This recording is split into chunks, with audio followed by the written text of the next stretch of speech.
मैं ही क्यों, मेरे साथ ही ऐसा क्यों हुआ। अक्सर ऐसे सवालों से हम जूझते हैं, हमारे मन में तरह तरह की बातें आती हैं। हमें लगता है शायद प्रभु मुझसे प्यार नहीं करता।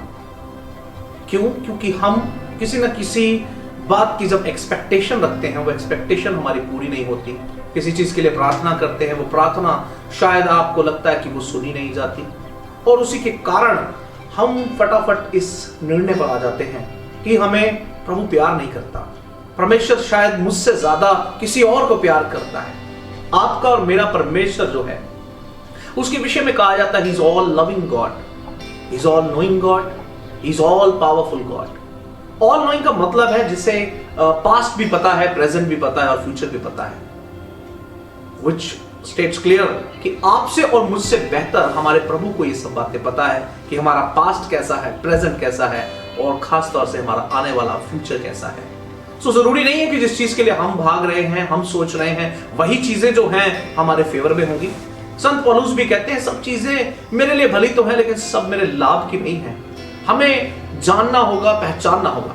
आइए जांचते हैं यूसुफ की स्टोरी के ऊपर ध्यान देते हुए इन चीजों से सीखते हैं कि यूसुफ अपने भाइयों में से अलग कैसे ठहरा। उसे एक दर्शन दिखाई दिया, उस दर्शन के कारण उसके भाई उससे जेलस करने लगे। उसके पिता ने भी उस पर हैरानी जताई कि ऐसा हो सकता है। उसके बावजूद मेरे अजीजों, जब उसके पिता ने उसे रंग बिरंगा कोट दिया, उसके भाइयों ने और ज्यादा जेलसी के कारण उसे मारने की कोशिश की, परंतु परमेश्वर की दया उस पर थी। उसने ऐसा नहीं कहा कि ये प्रभु, मेरे भाइयों ने मेरे साथ ऐसा क्यों किया, तू देख रहा है, तूने तो मुझे दर्शन दिखाया, क्या मेरे साथ ऐसा होना चाहिए था? मेरे भाइयों को तो मेरे सामने दंडवत करना चाहिए था। लिखा है कि उसने कुछ नहीं कहा। वो मेरे अजीजों पोतीफर के घर पहुंच गया। जब वो इजिप्शियंस के हाथ बेचा गया, पोतीफर ने उसे उसके भाइयों से खरीदा, और पहुंचा, और पोतीफर के घर पर भी बहुत अच्छा, सब अच्छा होने लग गया।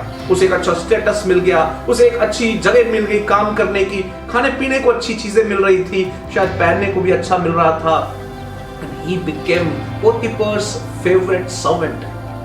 सबसे से फेवरेट बनने के बाद क्या हुआ, हम जानते हैं कि पोतीफर की पत्नी ने उसके ऊपर किस प्रकार से कैसी निगाहें डाली और उसने क्या करने की कोशिश की। यूसुफ ने उसमें गिरना सही नहीं समझा, उसने वहां से निकलकर भाग जाना सही समझा।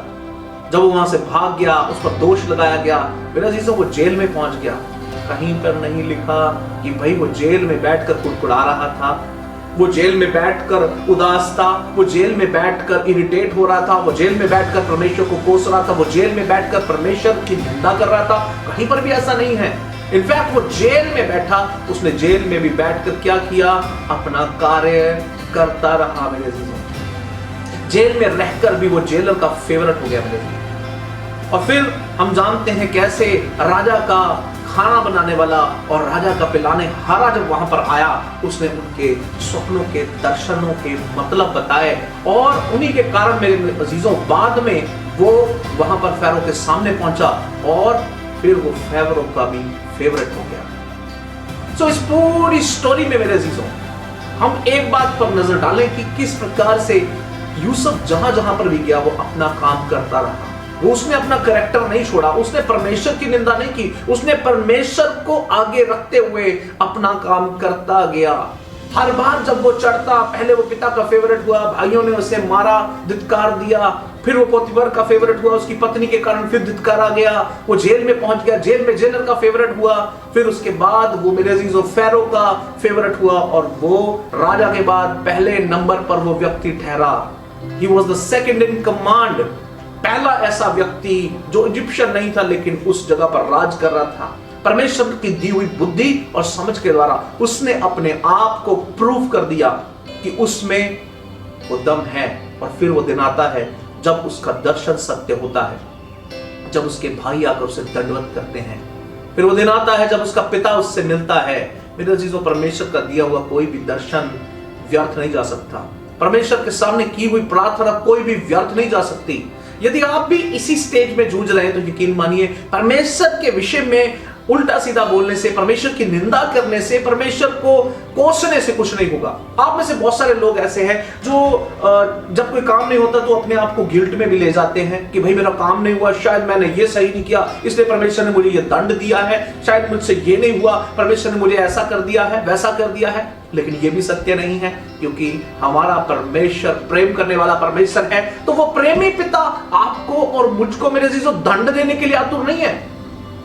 वो किसी धर्मी जन को दंड देने के लिए रेडी नहीं रहता कि मैं धर्मी जन को दंड दे दूं। उसने यीशु मसीह को इसलिए भेजा ताकि हम अपने पापों से मन फिराएं और उसके नजदीक चले जाएं। आज आवश्यकता है इन बातों से बाहर निकलने की। आज मैं आपको इनकरेज करना चाहता हूं इस चीज के ऊपर कि अपने आप को किसी प्रकार के गिल्ट में ना लेकर आए। समझें कि मेरा पिता, मेरा प्रभु मुझसे प्यार करता है, और जब वो मुझसे प्यार करता है तो बेशक वो मुझे किसी प्रकार की सजा देने के लिए नहीं बैठा, परंतु वो मुझे उन्नति देने के लिए बैठा है। फिर ऐसा क्या कारण है कि मेरे काम नहीं बन रहे? फिर ऐसा क्या कारण है कि जिसके कारण मैं निराश हुआ जाता हूं? शायद मेरे अजीजों कंडीशंस, शायद सिचुएशंस आपके फेवर में नहीं है। आपका वो काम हो सकता है या हो भी जाएगा और आपको टेम्परेरी उस चीज में जो है खुशी मिलेगी, लेकिन यकीन मानिए जो काम प्रभु करने पर है वो परमानेंट है, टेम्परेरी नहीं है, वो परमानेंट है। प्रभु आपको परमानेंट आशीष देना चाहता है, प्रभु आपको और ऊंचे स्टेज पर लेकर जाना चाहता है। लेकिन आप आज की छोटी सी आशीष के विषय में चिंतित हैं, तो मेरे अजीजों आप प्रभु को कोसकर सिर्फ अपना समय बर्बाद कर रहे हैं और कुछ नहीं कर रहे हैं, सिर्फ अपना समय बर्बाद कर रहे हैं। आपका इस प्रकार से परमेश्वर को कोसना आप ही के लिए मेरे अजीजों नुकसानदायक है। परमेश्वर कहते हैं कि तू अपने भाई की भी निंदा ना कर, तो फिर ऐसा क्यों कर है कि हम प्रभु की निंदा करें? आज के इस मैसेज में मैं आपको यही मैसेज देना चाहता हूं कि अपने आप को आगे लेकर आएं। जो कुछ भी आपके जीवन में उतार चढ़ाव चल रहा है, उस उतार चढ़ाव को देखते हुए परमेश्वर की निंदा ना करें, परंतु परमेश्वर की महिमा करें। ये कहें कि चाहे कुछ भी हो जाए। हबक्कूक नबी कहता है, चाहे मेरे बाग में अंगूर लगे ना लगे, चाहे मेरे खेत पके ना पके, चाहे मुझे किसी भी प्रकार से कोई फायदा ना हो, लेकिन तो भी मैं तो अपने प्रभु में आनंदित और मगन रहूंगा।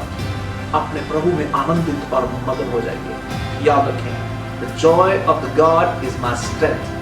सो प्रभु के आनंद में रहें और आगे बढ़ते जाएं। इन छोटी छोटी निराशाओं से मत डरें।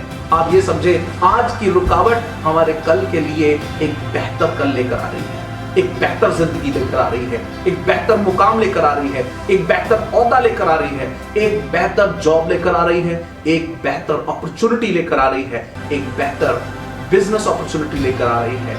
आपको किसी भी चीज से निराश होने की आवश्यकता नहीं है। संसार कुछ भी कहे, आपके आसपास के लोग कुछ भी क्यों ना कहें, याद रखें, यूसुफ के खुद के भाइयों ने उसे मारा, उसे मार डालना चाहा, उसे गुलामों के समान बेच दिया, उसके हौसले नहीं टूटे। आज तुम्हारे हौसले भी ना टूटे। अपने हौसले को थामे रहें और प्रभु में चलते रहें। प्रभु आपसे प्यार करता है। शाबाश।